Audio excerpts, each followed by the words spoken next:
Hongkongers take advantage of the extended voting hours to elect their representatives in the legislature. Tai Po residents put aside their grief to fulfill their civic responsibilities in hope of moving on. And City's Chief John Lee says each vote helps push for reform and shows support for residents affected by the Tai Po fire.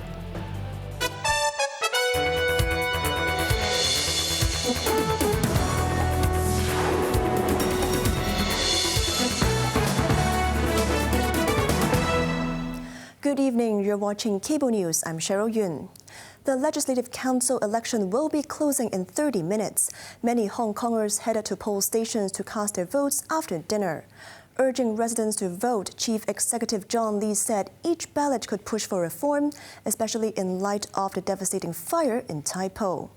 Tai Po voters naturally became where one of the spotlights fell, with some residents downplaying the disaster's impact on their voting decisions. Meanwhile, to facilitate voters and boost turnout rates, designated poll stations were set up for specific groups, including 2 pilot stations near the border. We'll first take a look at Jamie Liu's report on Tai Po voters. At a polling station in Tai Po relocated due to the fatal blaze over a week ago, residents began arriving shortly after voting opened at 7:30 a.m. Tai Po falls under the New Territories Northeast Geographical Constituency, which covers Sha Tin as well, where over 445,000 people are eligible to vote, the second most among all 10 geographical constituencies. Many walked out with a government-issued thank you card in hand, including this woman who took a selfie with the color-printed note. It's one thing to feel sad, but voting is another, said a resident of Kwang Fuk Estate, which sits just across the fire-ravaged Wang Fuk Court. She vowed to vote for a candidate who genuinely serves the community and reject blind support for those handing out bread and circuses. Due to the polling station relocation, the government offered free shuttle buses to carry voters to the new voting spot. Chairs line the drop-off zone to accommodate elderly voters using the shuttle service, which runs every 20 minutes. Electors in Tai Po have moved into the election spotlight following one of Hong Kong's deadliest fires in their community.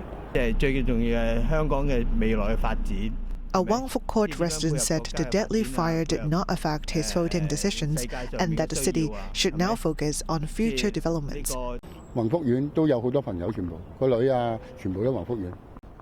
Another voter, whose friends and family were affected by the fire, said that although he had already decided who to vote for, the incident made him pay closer attention to the candidates' manifestos. Jamie Liu, Cable News.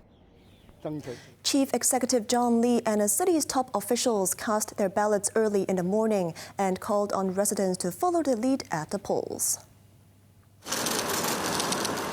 Chief Executive John Lee, accompanied by his wife Janet Lam, cast their ballots at Raimondi College polling station in mid-levels shortly after 8:30 a.m.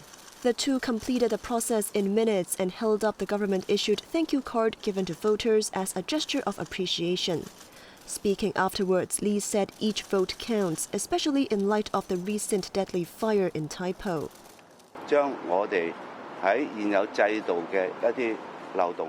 Together, we can drive reform and better protect disaster victims. Every single vote plays a key role in pushing for systemic improvements and support for affected residents, he said. Chief Secretary Eric Chan also voted early, though he stressed the government has not set any turnout target. Asked about reports that each fire victim household had been assigned a social worker, Chan clarified that the arrangement is purely to assist those who wish to vote but face difficulties, not to pressure anyone. It's important to be clear, social workers are there to help victims who want to vote, not to force anyone, he said. Secretary for Constitutional and Mainland Affairs Eric Zhang, who also voted this morning, described the process as smooth, noting that most voters needed only a few minutes to complete their ballots. Secretary for Security Chris Tang echoed the call for high turnout, urging residents to elect lawmakers who truly put people first and serve Hong Kong with all their heart in order to build a better future together. This year's Legislative Council election has introduced designated polling stations, including 10 for civil servants and 7 for healthcare workers. Operations have been relatively smooth. Jeremy Zhu reports. At the Police Sports and Recreation Club polling station in Prince Edward, groups of uniformed disciplinary forces, including police officers and paramedics, arrived in succession to vote. A fire engine brought a team of firefighters to cast their ballots. They entered the polling station in an orderly manner and completed the voting process quickly.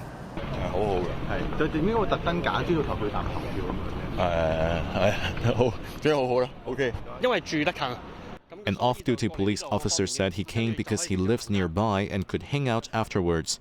He added that his principle in choosing candidates was based on whether they served the community and supported people's livelihoods. The designated polling stations operated on slightly different hours, from 8:30 a.m. until 9:30 p.m. They were set up to make it easier for civil servants and medical staff on duty to fulfill their civic responsibility. Jeremy Zhu, Cable News. Meanwhile, 2 new near-boundary polling stations have been set up, one at the airport and another at the Hong Kong-Zhuhai-Macau Bridge, to make voting in the Legislative Council election more accessible for residents traveling to and from the mainland and overseas. Evelyn Bai reports. At the Hong Kong International Airport Terminal 2, registered voters can easily cast their ballots before continuing their journeys. Bon Ko, Assistant Executive Director of Aviation Security Company Limited, said the voting process was smooth and convenient, as he completed it in about a minute. He also saw some colleagues vote before boarding their flights. As someone who spends most of the time overseas like me, we all have the right to vote. It would be ideal if polling stations could be set up at overseas Hong Kong offices, said this man. At a passenger clearance building of Hong Kong-Zhuhai-Macau Bridge, Hong Kong Port, voters do not need to wait in long lines to vote. This Hong Konger, who lives on the mainland, said this was her first time registering to vote and returning specifically to cast her ballot, as she appreciates and supports the government's measures. Meanwhile, to facilitate other voters living on the mainland, polling stations are set up at 4 local secondary schools in Shengshui, as in the 2023 District Council elections. This man noted fewer people turn out to vote this year, so the process was very fast. He completed it in just 2 minutes. Evelyn Bai, Cable News. 3 outreach polling stations for residential care homes were newly set up for this election.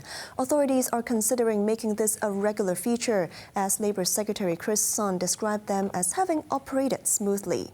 Jeremy Zhu reports. The 3 inaugural outreach polling stations for residential care homes were located in Kutong North, Kwai Chung, and Wong Chuk Hang. They facilitated voting for residents and staff from 11 elderly homes and 4 homes for persons with disabilities, with a total of 363 people registered to vote at these stations. Secretary for Labor and Welfare Chris Sun visited the Kutong North Station to observe its operations.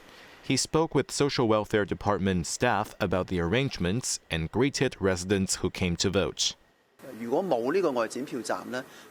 Sun said that without the outreach stations, arranging transportation and having staff accompany residents would have been considerably more difficult. With the outreach stations, the process was simple. A time was scheduled, residents could take the elevator down to the lobby a little early, wait comfortably, and complete voting in just a few minutes, he added. Regarding whether the outreach stations will become a regular arrangement, Sun indicated that their operation would be reviewed before providing feedback to the Electoral Affairs Commission. Jeremy Zhu, Cable News.